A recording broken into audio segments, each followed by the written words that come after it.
so much again for joining me on this channel. As always, I'm very grateful for all your previous views, likes and subscriptions. I'm really excited. Just a couple of days ago, I finished reading a brilliant book called Living with the Gods, written by a man called Neil MacGregor, who's had a pretty cool job history. He's worked at the National Gallery. He's also worked at the British Museum. And I think one of the things why I wanted to share this book is because it covers so many great themes and ideas. So, yes, it talks about religion, but also if you're an art teacher or interested in art, if you're into sciences, geography, history, the social sciences, psychology, sociology, anthropology, and goodness knows what else. Whatever you're interested in, there's going to be, even if it's just a few pages in this book. And what the book is about is that it's not, as MacGregor says in his introduction, a history of religion.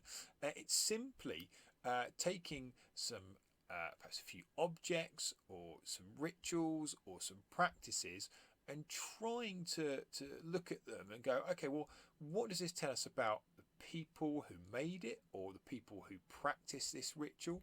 How does that help to connect with their religion, to connect with each other, and sort of perhaps even connect on a broader level their country or even globally?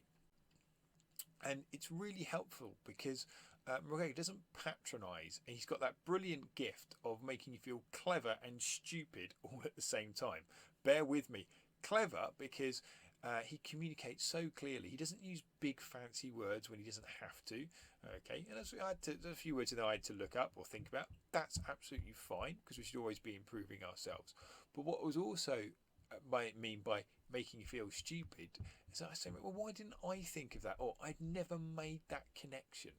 And I think that really is, I think, just a tribute to how great his writing is.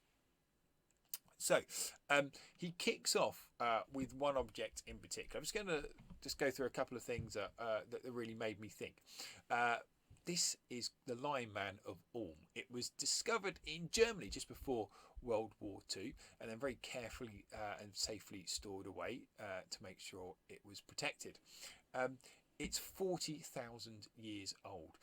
And what's particularly great about this is that this was made by human beings like you and me, Homo sapiens. Okay, and at this time people were hunter-gatherers, which must have been very labour-intensive, just like sort of pop down the shops to get a snack. And yet somebody, or maybe a couple of people, but probably one person, took the time, and they've estimated 300 hours, to carve this tusk into an image of a lion man. And what really blew my mind is that even 40,000 years ago, human beings were able to create and carve things beyond their own experience. Lion people didn't exist. They don't exist now. But it shows a capacity for imagination. Even if it wasn't a deity, a god that was being worshipped. Okay, because actually we're trying to work out what it was used for is quite difficult. Even if it wasn't that, what is remarkable is that it exists at all. And I often wonder if, and MacGregor highlights this in his book, if was there one sort of priestly type figure or one individual with a lot of skill who would spend their time doing this while everyone else out was hunter gathering. But it really is a beautiful object, and what's clever as well, which I didn't realise, is that it follows the curve of the tusk as well, and it really is quite a beautiful thing. So effectively it's the oldest sort of religious object that we have, and really is quite something. The next thing that really struck me is, as he said, he divides the book up into chapters. One might be looking at holy books, one might be looking at the use of music, one might be looking at the use of festivals, and each chapter has some fantastic illustrations, and that really helps to drive the narrative along as he explores his different objects and ideas and rituals. But Christmas, who doesn't love Christmas? I thought I knew a reasonable amount about Christmas. Turns out I know very little. And I said in just these few pages, Yes, I knew that it had its roots not just in sort of pagan festivals, and there's some Roman stuff thrown in there, and obviously Christianity appropriated it to help celebrate the birth of Jesus.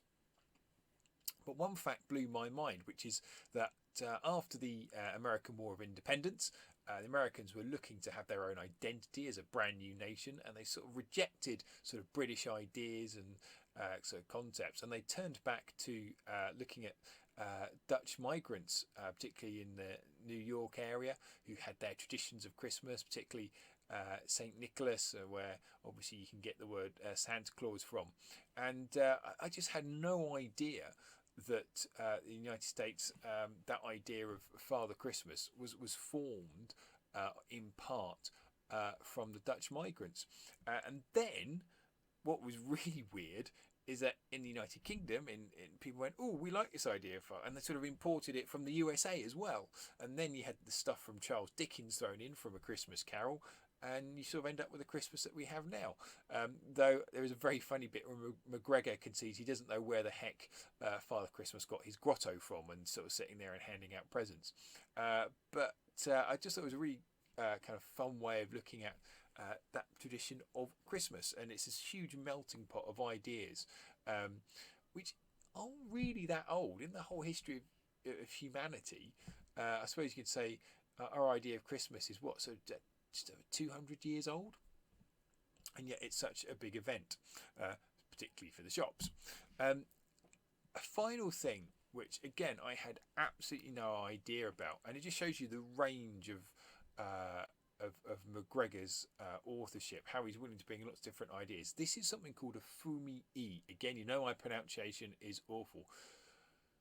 A stamp image, and it's from Japan. And MacGregor, and I'm paraphrasing his words here, talks about how it's almost unique that something is made so beautiful to be destroyed. And what happened in the 1600s in Japan, there was a move towards basically getting rid of Christianity. In a nutshell, it was seen as a threat to Japan. It was lots of fragile kind of mini states. It was trying to be cohesive, and obviously suspicions of Europeans. And previously the Portuguese had been there, but from 1639 these missionaries were sort of cast out, and actually, interestingly enough, the only deal that was done with terms of European trade was with the Protestant Dutch. And what would happen is that if there were suspected Christians, they would be asked to stamp on an image of Jesus on the cross like this, or on an image of Mary. And what you have here is a very faded image of Jesus on the cross. And it's something very moving about that, isn't there? Something very poignant, that what would you be willing to do for your faith? And also I think it says something about the role of objects. In the Christian faith, there is nothing about having an image of Jesus as being an intrinsic part of your faith. However, it must have been a real challenge for those who did have a faith to actually, would you actually go and stamp on it? And you can see how worn it is. So that's all I wanted to say, really. If you do have an opportunity to read this book, it really is quite something. As always, thank you so much for watching, and most importantly, enjoy your learning.